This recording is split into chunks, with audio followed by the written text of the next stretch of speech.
I offend some people by saying you can have better discussions about spiritual things at a UFO conference than you can at church, because people are predisposed to thinking about big picture questions, that are ultimately and inherently theological.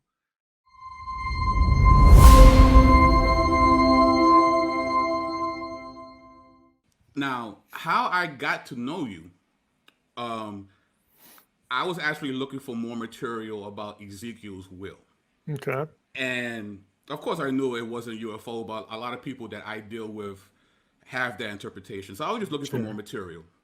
And you know how, the YouTube, they recommend things, and before you know it, you're going down this rabbit trail. Mm-hmm. And then I see you at a UFO conference. Yeah. Christian. I'm like, what is a Christian doing at a UFO conference? Right. And that's when I saw you critiquing Zechariah Sitchin, and Okay. it was pretty amazing stuff. So how did you even get involved in those type of arenas? Yeah, I sort of got sucked into the vortex in 2001. Really in the wake of writing my novel, my first novel, The Facade. So, I mean, I'd always been interested in anything old and weird, and I had a year to burn, or so I told myself. I had a year to burn on what should have been my dissertation. I had just gotten through prelims, as a doctoral student, and honestly, I was kind of burned out. I didn't really feel like writing anything serious, so I thought, I'm just going to take a year and do this thing I've always wanted to do, and write a novel. I had a late night third shift security job.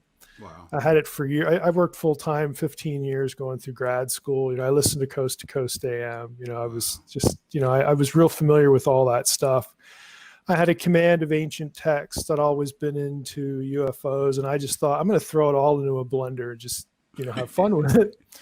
But the shtick was everything has to be real. It's just what I do with the data points, And so I wrote this novel, and it was kind of like just a personal thing. I had a friend read it, and they said, hey, you should, try to get on the Art Bell show. It was the Art Bell show then, Coast to Coast. And I thought, that'd be fun, and we thought it was kind of a joke, because we thought he'd be surrounded by a phalanx of, people, like we'd never get to him. So my friend sent an email off, and then like 2 days later, I'm coming back from school, and my wife meets me at the door and says, you're not going to believe who I just got off the phone with. It was Art Bell, and he wants you to call him back.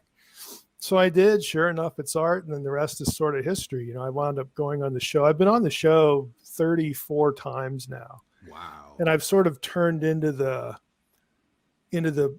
nice Bible debunking nonsense guy, and it's always ancient aliens and stuff like that. Even with George, George Norrie's the host now.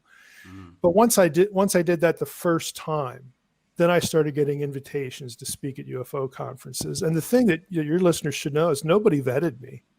Oh, wow. Nobody vetted me at all, and so I'm getting all these invitations, and I accepted a few. I thought it would be fun. I mean, did they know what you was bringing to apparently not, because they, the first one I did was the Bay Area UFO conference, and it was the week after 9/11.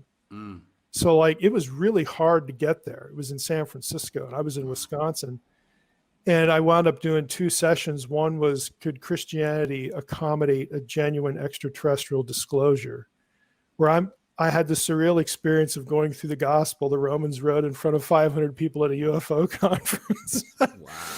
And then the other one was the Zechariah Sitchin thing. And I was asked to leave. Really? Yeah, I was told in no uncertain terms would I ever be invited back. Wow. But nobody vetted me. Nobody did anything like that. I mean, I've since been at other conferences, and they sort of know what they're getting. And I typically go because I'm friendly to the question of extraterrestrial life. Right. I don't see it as a theological problem, but I hammer the ancient alien stuff, because to me, that actually cheapens and makes ridiculous a legitimate question.